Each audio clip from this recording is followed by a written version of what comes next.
Bon, déjà, je me présente. Adjudant-chef, oui, c'est un grade. Joigny Patrick. J'ai 46 ans. J'ai qu'un simple baccalauréat. Et de Iffignac à Trémuson, bon d'accord, je suis du pays de Bernardino, ben, j'allais en vélo, même avec un temps comme ça, rejoindre le terrain de Trémuson parce que je vois dans la salle beaucoup de jeunes avec des yeux qui pétillent le métier de pilote. Hein, donc voilà. Ben voilà, par exemple, ça c'est un critère de motivation non négligeable. Vous faites du sport, parce qu'on vous avait entendu tout à l'heure, il faut être sportif. Même s'il ne fait pas beau, vous allez quand même au terrain parce que vous approchez l'avion. Dans l'aéronautique, il n'y a pas que les pilotes. C'est une grande famille. C'est une très très grande famille. Il y a aussi des mécanos.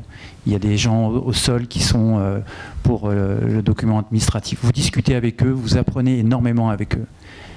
Après, on peut petit à petit découvrir, en effet, comme ils ont très très bien expliqué, les filières possibles et inimaginables du monde de l'aéronautique. Aujourd'hui, je pourrais vous parler, parce qu'il y a encore pas longtemps, j'étais à Saint-Brieuc et j'ai fait une petite intervention avec le lycée Notre-Dame de Guingamp. Le BIA, brevet d'initiation aéronautique, c'est gratuit, c'est un diplôme, c'est 50 heures de cours que vous passez au sein d'une structure scolaire ou au sein d'un aéroclub. Ici à Saint-Brieuc, l'aéroclub de Saint-Brieuc le fait. Donc ça vous permet, pour tous les jeunes, là, de découvrir un tout petit peu ce que c'est que l'aéronautique. Hein, la première des choses, c'est qu'on ne va pas, par exemple, mélanger précipitation et rapidité d'exécution dans l'aéronautique. On a évoqué tout à l'heure la météo. On va expliquer pourquoi quelque chose qui n'est pas naturel pour l'être humain, c'est d'apprendre à voler dans une machine. D'accord ? Et quand on est dans cette machine et qu'on prend justement la troisième dimension, on va rentrer dans un grand milieu où on va se sentir, on n'est pas tout seul. Vous êtes à bord d'un tout petit avion, vous êtes à bord d'un hélico, vous êtes à bord d'un très gros porteur à 400M, où j'en passe et des meilleurs, ou Boeing et d'une telle ou telle compagnie. Bref, il y a plus de 11 000 mouvements aériens, et tu me confirmeras peut-être Eric 16 000, voilà, 16 000 mouvements aériens au-dessus de notre tête en ce moment, quoi. Donc voilà, et tout ça, on l'apprend petit à petit. Le BIA, ce serait une première piste pour vous, hein, dès l'âge de 13 ans. Pour certains, ça permettra d'aller un peu plus loin et d'aller, pourquoi pas, décrocher une bourse qui vous permettra d'être ou de pouvoir accrocher au pilotage de base. Tout ça, je vous en parle parce que quand j'avais votre âge, pour la plupart d'entre vous dans cette salle, hein, donc j'avais même pas 18 ans puisque je n'avais pas encore mon permis, eh bien c'est ce que j'avais commencé à faire. Voilà. Parce que j'avais ce rêve de gosse, je le dis bien, d'être pilote de chasse. Eric a eu la filière aéronavale, je l'ai tenté, ça s'appelle élève officier AEOPAN, hein, aéronautique navale. C'est normal. Je dirais ouais, c'est les meilleurs. Ouais, je dirais que c'est les meilleurs parce que c'est ce que me disait mon cousin Germain, qui était lui, qui est capitaine de frégate sur le Clémenceau, il était navigateur, etc. C'est lui qui me servait de fil conducteur. N'en demeure pas moins qu'on peut aussi découvrir qu'il y a d'autres armées qui recrutent comme ça des pilotes, et notamment l'armée de l'air. J'ai tenté les deux. Et quand je lui ai posé la question, j'ai les deux, qu'est-ce que je fais? Bon, toi t'es trop branleur, excuse-moi, tu fais l'armée de l'air. Je vous dis tranquille, comme ça. Je suis parti dans l'armée de l'air, non, mais parce que c'est les premiers qui m'ont donné le plus d'opportunités. En fin de compte, à l'époque, il y avait plus de 1000 candidats et on était 350 élèves pilotes à rentrer. Après, la sélection, elle se fait pareil. Il faut être conscient que c'est... Et on n'est pas là pour vous vendre du rêve, c'est clair. C'est très exigeant parce que ce sont à la fois donc, des tests qu'on passe qu'une seule fois. Test psychotechnique, mais on ne vous demandera pas d'être super matheux en vous demandant de réciter des formules de maths pour ceux qui sont en terminale, là, les intégrations par partie ou des formules de physique à rallonge, etc. C'est basé sur des qualités intrinsèques que tout à chacun a ou n'a pas. On va vous taquiner sur votre orientation spatiale, sur votre division d'attention, sur votre coordination motrice, rapidité d'exécution. Il faut savoir justement être de partout, etc., etc. Bon, vous les jeunes, vous n'êtes pas trop mal si je fais le geste comme ça, du geste motricité, là, à savoir faire plusieurs choses en même temps. Sauf que quand on est dans l'avion, bah là, après, il y a d'autres paramètres. D'accord? Donc ça, c'est des tests que l'on passe une seule fois, je le répète. Et puis, il y a aussi du sport, de l'anglais, ok, très bien, et des entretiens. Alors, pour revenir sur la partie militaire, par rapport à ce que expliquait Eric, et puis c'est Hugues, c'est ça? Hugues, voilà. Le monde du civil. Qu'est-ce qui nous différencie, nous? Ben, écoutez, nous, on n'est pas payé pour notre productivité. On ne produit rien. D'accord? On n'a pas un chiffre d'affaires à avoir tous les mois pour pouvoir avoir notre salaire. Par contre, nous sommes en effet soldés pour notre disponibilité. Disponibilité à 5 verbes. Protéger. Protéger qui? Ben, la population, territoire, nos valeurs. Dissuader. Quand un avion de tourisme commence à rentrer sur une zone, il y a des zones sensibles, des zones interdites, et que d'un seul coup il voit dans son rétroviseur sur sa gauche un avion de chasse, il va se dire là j'ai peut-être fait une connerie. Bah oui, on va dissuader, on va faire peur. Anticiper. Alors chez nous on va avoir les missions de renseignement. Hein, le renseignement dans l'aéronautique, ça commence des satellites. Drone, mon collègue est à côté, donc ce sera le fil conducteur pour que je passe ce message, et différents supports d'avions pour justement capter des images à l'autre bout du monde, parce qu'on devra prévenir des conflits. Eric? Ouais. Oui. Et moi, au passage, j'avoue que si j'avais eu un petit peu de retard, j'ai eu un souci ce matin, et Madame Leco, je vous remercie de votre accueil, mais voilà. Prévenir les conflits, c'est qu'on est en France, certes. Hein, on va intervenir comme avec un temps comme ça, par exemple, peut-être certains vont aller à la neige très bientôt et il y aura des avalanches, on va parler des Saint-Bernard. Ben, nous, nos avions militaires, avions de chasse, c'est pour ça que des fois ils font énormément de bruit, comme des Saint-Bernard, ils vont peut-être aller récupérer un avion qui est en détresse, auquel cas il aura switché sur une fréquence, 121.5, on la connaît par cœur. Donc vous voyez, entre civils et militaires, on peut tout de suite switcher. Et voilà, appel de détresse, Mayday, Mayday, Mayday, qu'est-ce qui se passe? Ben, j'ai plus de radio, enfin, ou j'ai un problème, etc. L'armée de l'air ou la marine nationale, avec ses moyens aussi, viendra vous chercher comme des Saint-Bernard. Prévenir. Prévenir également à l'autre bout du monde, quoi. Nous, notre zone, nos bureaux, en effet, comme tu expliquais tout à l'heure, Hugues, il faut être super disponible. Parce que quelque part, on devra intervenir. C'est ce qui fait aussi notre particularité par rapport à tout ce qui était évoqué tout à l'heure. Nos avions, nous aussi, nous avons des avions de transport, nous avions des hélicos, mais ce ne sont pas des avions de tourisme, de transport pur. Ces avions sont armés. Et l'utilisation d'une arme, c'est pas pour faire, comme on dirait dans une phraseologie, allez, comme nos amis américains, shoot in the breeze, je tire en l'air comme les cow-boys et les Indiens. Non, nous on intervient vraiment qu'en cas d'extrême nécessité. L'intervention de l'armement, c'est vraiment cadre ultime, je vous rassure. Dieu merci, nous ne sommes pas une nation va en guerre. Nous sommes une nation, Dieu merci, qui respectons des valeurs, comme je l'ai dit tout à l'heure, droits de l'homme, etc., etc.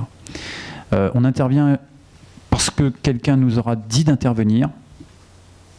La fonction chez nous, la disponibilité, elle est due à plus haute personnalité de l'État. Qui dit plus haute personnalité de l'État? Président de la République, élu par les concitoyens français, c'est-à-dire vous. Si on intervient quelque part, ce sera par rapport à vous aussi, parce qu'on est là pour vous. Voilà, je suis en train de continuer ma petite présentation. Ce que je peux dire aussi, c'est que voilà, il y a 25 ans, j'étais à votre place, j'ai tenté tout ça. Aujourd'hui, je ne suis plus pilote de chasse parce qu'on n'engage jamais la sécurité des vols. C'est l'intervention où, à un moment donné, ma sélection s'est arrêtée. N'en demeure pas moins que je suis toujours un passionné d'aéronautique. Je monte régulièrement dans des avions et même dans des hélicos. Il n'y a pas longtemps, j'étais au-dessus de Saint-Malo. Donc voilà, il y a tout un panel d'autres métiers qui existent. Aujourd'hui, moi, je suis le responsable du centre d'information de recrutement des forces armées. Bon, l'armée de l'air, à la fois pour le 35 et le 22. À l'issue de la conférence, si vous voulez me rencontrer pour plus de détails pour tous les filières de nos métiers, ce sera avec plaisir parce que nous avons énormément de besoins. J'ai du job pour vous. J'ai du job. Alors c'est sûr qu'à partir du moment où vous êtes bachelier, point. Bachelier, point. Non, voilà justement. Madame Lecoz, merci. Non, surtout pas. je reviens sur ma vie perso, parce que si je suis un élément concret, je suis là, je suis devant vous, je suis témoin. Je vous ai dit, je suis d'ici, moi je suis d'Iffignac. J'allais à l'école à Saint-Charles. Ah oui, c'est sûr que j'ai fait une première S à Saint-Charles. Mais à l'époque, on prenait le temps d'avoir le bac.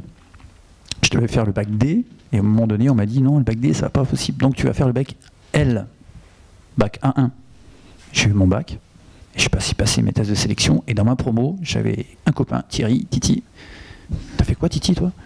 Moi, j'ai un bac musique. T'as quoi? Un bac musique. Ouf, on va pas faire long feu tous les deux.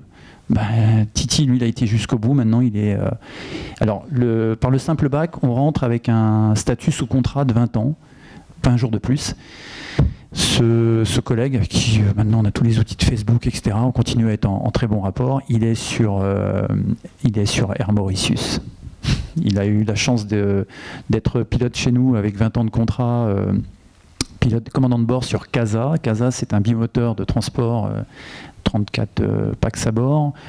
Bon, il a eu une vie très épanouissante dans l'armée de l'air, dans le transport. Et là, on arrive dans la génération à 45, 46 ans à justement à rebondir sur quelque chose. Lui, il a eu de la chance, en effet, mais c'est pas évident de rebondir, de trouver cette filière-là. Après, il y aura aussi la filière que tout le monde connaît, parce que ça, c'est Madame Lecos qui vient de le dire, scientifique. Oui, alors celle-là, elle existe. C'est parce que vous aurez fait bac S, 2 ans de prépa. Les prépas que tout le monde connaît ici, par exemple, c'est Rabelais ou à Rennes, Châteaubriand, mais n'en demeure pas moins que nous aussi, on a des prépas militaires, tels que l'école des pupilles de l'air de Grenoble. C'est 2 ans, ok. Pendant 2 ans, là, les jeunes qui ont la filière scientifique, si la météo est pas belle, on s'en fout parce qu'ils ont la tête dans les bouquins. C'est que, en fin de compte, ils se préparent au concours des grandes écoles de l'État. Ils ont moins de 22 ans. Au même titre que ce qu'expliquait tout à l'heure Eric, l'ENAC. Mais je citerai en plus Polytechnique. Et je vais citer en plus Saint-Cyr-Couët-Quidan, Naval à Brest. Et pour nous, École de l'air de Salon de Provence. Cette école, cursus scientifique, c'est celle que tout le monde connaît, qui est en fin de compte dans l'esprit, etc., etc. Cette école forme, après, en 3 ans, ah tiens, 2 plus 3, ça fait quoi? 3 ans. Un militaire, parce que je vous rappelle, on est avant tout des militaires, donc il sera officier de carrière, et si pour lui ça gaze bien, etc., etc., eh ben ok, il sera peut-être un jour le chef d'état-major de l'armée de l'air, ou commandant de base, ou j'en passe, c'est des meilleurs, mais poste à haute responsabilité. 2, formation académique. Donc, comme j'ai dit tout à l'heure, 2 plus 3, ça veut dire quoi? Il est niveau master, quoi, ingénieur. Il est ingénieur aéronautique à Salon de Provence. 3, la triptyque de formation qui est l'aéronautique, oui, il peut être pilote.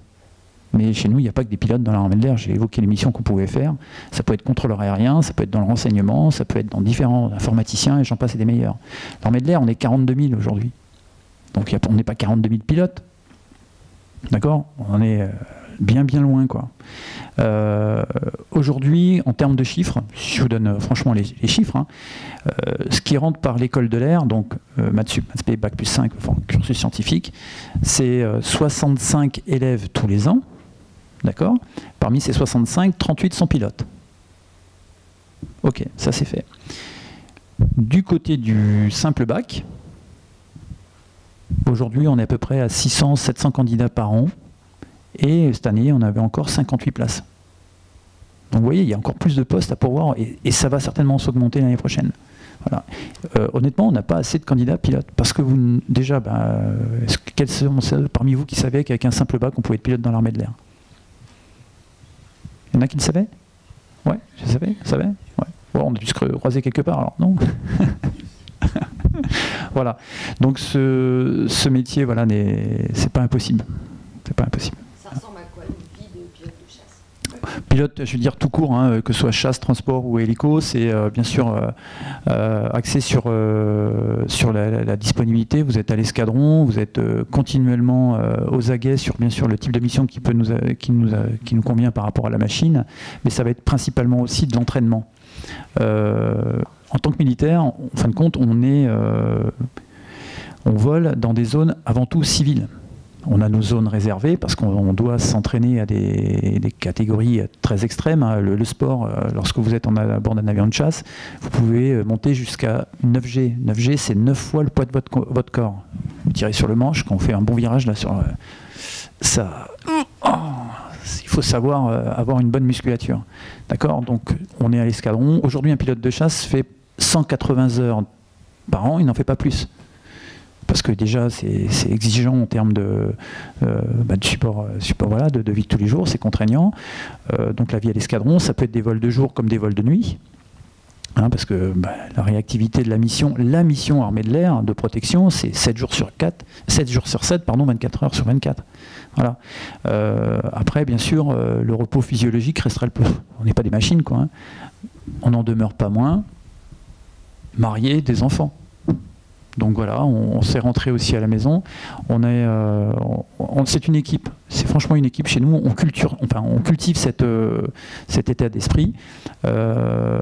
Sachez revenir tranquillement au terrain. Il y a un petit truc que je vais vous raconter en anecdote. Lorsqu'on est breveté pilote, on va recevoir un beau macaron. C'est quelque chose que je pourrais vous montrer, etc. Comment c'est la signalétique de cet insigne, ce sont des ailes. Les ailes te portent. Il y a une étoile, l'étoile te guide, et il y a des lauriers. La gloire t'attend. Voilà ce que ça veut dire. C'est un insigne qui remonte à la Première Guerre mondiale.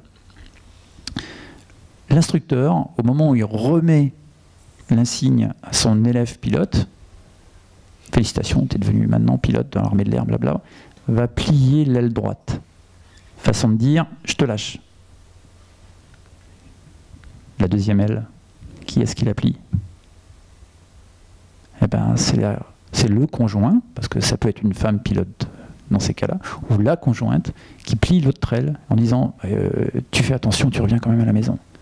Comme quoi, voilà, on n'est pas non plus des fous. C'est un truc pour nous c'est complètement fou, mais vu la sélection qu'on subit, à la fois les tests psychotechniques, le sport, l'anglais, les entretiens de motivation, le psychologue, ce qui s'est passé l'année dernière avec le pilote qui s'est enfermé dans sa cabine de la Germanwings pour aller percuter la montagne au fin fond des Alpes, chez moi, j'arrive toujours pas à comprendre comment ça passe, quoi. Chez nous, c'est pas possible. Et c'est ce que j'aurais vécu, c'est-à-dire que, hop, on arrête, tu as vu tes capacités physiques, tu n'es pas un surhomme, on n'engage jamais la sécurité des vols. C'est la règle d'or. Les fameuses qualités physiques, oui, alors la visite médicale. Ah, la visite médicale. Ça, c'est sûr, on est, comme je disais tout à l'heure, on rentre dans un milieu où c'est pas naturel que de voler. Okay, donc on se doit d'être... parfait avec quelqu'un qu'est-ce que standard où on peut être quand même voilà, il y a des minima mais on peut pas aller au-delà. Alors les yeux, les fameux yeux, bien sûr c'est 10 sur 10 mais on va regarder en même temps avec pour nous notre visite médicale ça dure 2 jours et demi. Alors, voilà, c'est pas la visite du médecin c'est pas la visite du médecin pour aller faire simplement du sport. On va vous faire un fond de l'œil par exemple, même si vous voyez très bien. On vous verra bien si vous avez pas des soucis de liaison, etc. etc. Aujourd'hui, je suis désolé, mais ceux qui rêvent d'être pilotes et qui ont fait une opération dans leur jeunesse, etc., ça ne passe pas en ce moment. Je dis bien en ce moment. Les critères évoluent. Quand vous êtes pour la sélection du personnel navigant dans l'armée de l'air, vous passez une visite médicale, forcément chasse, parce qu'on est dans l'absolu, sur un siège éjectable. Éjecte, évac. Ça, c'est le truc, voilà. Un siège éjectable, c'est une bombe. Donc, vous prenez un sacré coup de pied aux fesses, si jamais ça doit sortir de la bécane. Donc, ça veut dire quoi? Ça veut dire que votre dos, pas de scoliose. Syphose, ouais, ça passe. J'en ai une. Mais c'est passé, j'avais le standard, il y a un minima. C'est pour ça que vous voyez, on peut être encore des fois surpris que ça passe. Mais il n'y a pas que ça, il y a aussi le cardiaque. Quand je passais ma visite aéronautique à l'aéroclub, tac, babam, babam, babam, babam, babam, bam. Tiens, qu'est-ce que c'est? Extrasystole. Oula! Là, le cardio, il m'a dit, c'est dangereux ça, c'est dangereux, on va faire des examens complémentaires. Ah bon, et quand vous avez 18-20 ans, vous passez cette visite, mais qu'est-ce qui se passe? Qu'est-ce qu'il y a? Jusque-là, je suis sportif, je joue au foot, je joue du volley, je faisais plein de trucs. Ben non, vous imaginez, ceux qui font des extrasystoles, qui ont 45 ans, qui sont obèses, qui sont alcooliques notoires, c'est les premiers signes d'une crise cardiaque. J'ai 20 ans, je fais du sport, ouais, bon, tout va bien. Donc ça passe. Mais ça aussi, c'est un dialogue permanent avec la médicale. On ne peut pas tout faire, et bien sûr, tout et n'importe quoi. J'ai même évoqué l'aspect psychologique. Hein. Vous êtes vraiment stable dans votre tête. Et il peut y avoir tellement d'événements marquants dans votre vie de tous les jours, un stress inimaginable ou quoi ou qu'est-ce, que même ça peut être hyper dangereux. Vous ne dormez pas la nuit, des choses comme ça. Voilà. Qu'est-ce qu'on peut dire encore? L'indice de masse corporelle, on peut parler de la taille, l'encéphalo, voilà. Donc il y a tellement de... Voilà, ça dure, ça dure 2 jours et demi. Hein, ça se passe au centre d'expertise, centre d'expertise principal de Percy-Clamart. C'est là que moi, non, c'était à Ballard que j'avais passé, mais maintenant c'est là que tu la passes, non? Tu vas à France, mais Air France, tu vas passer à Ballard et j'ai des collègues qui la passent à Percy aujourd'hui, ouais, mais il y en a plein. Il y en a un peu partout en France. Hein, il y a Brest, voilà, Bordeaux, il y a plusieurs centres. Mais de toute façon, ce sera une visite médicale militaire. En Amérique du Nord, ils commencent à admettre qu'on peut avoir une opération pour la myopie, etc. Et ça passerait dans le... Mais pour l'instant, en France, je crois que c'est... En Europe, c'est interdit, mais en Europe du Nord, ils commencent à admettre que... Je pense qu'avec le recul des opérations, ils s'aperçoivent que bon, il n'y a plus trop de soucis. Donc il y a peut-être un potentiel, mais en Amérique du Nord, voilà. Justement, l'évolution par rapport à la médicale, je te remercie Hugues, c'est le truc, c'est que nos avions évoluent, nos machines évoluent, même si on doit rentrer avec ce standard. En 1990, l'armée de l'air était équipée d'avions, on va dire, cabine étroite. C'est du F1, du Jaguar, etc., etc. Moi, en fin de compte, c'était pas ma taille qui m'inquiétait, c'était la longueur de mes fémurs. Parce que si jamais on évacue l'appareil, éjec, je laisse mes genoux dans le cockpit. Bon, ça va, quoi. Je tiens à mes genoux, ça n'aurait pas passé, ça n'aurait pas passé. Aujourd'hui, les cabines telles que le Rafale, franchement, quand vous êtes à bord du Rafale, mais c'est comme si vous étiez dans un fauteuil. Voilà, c'est bardé plus d'électronique, hein, c'est moins une cabine étroite. Par contre, on subit toujours autant léger, j'imagine. J'ai jamais fait d'heure de vol de Rafale, mais en discutant bien sûr avec les collègues, etc., et tous les besoins physiologiques de la personne, ça changera pas. Ça changera certainement pas.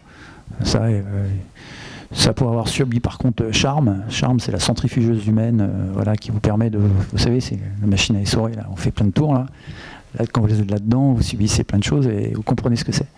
Mais normalement, vis-à-vis de la médicale, bon, on a des standards, mais tout évolue. Et puis, bon, ben voilà, si les Américains commencent à faire ça, tiens, les nôtres vont peut-être, je dis bien, mais je ne veux surtout pas venir, en plus que devant l'œil de la caméra, déroger justement à ce que disent les médecins. C'est eux, justement, qui sont là pour nous, non pas pour nous embêter, hein, les médecins ne sont pas là pour nous embêter, mais ils sont là justement pour nous couver et faire en sorte que tout aille bien.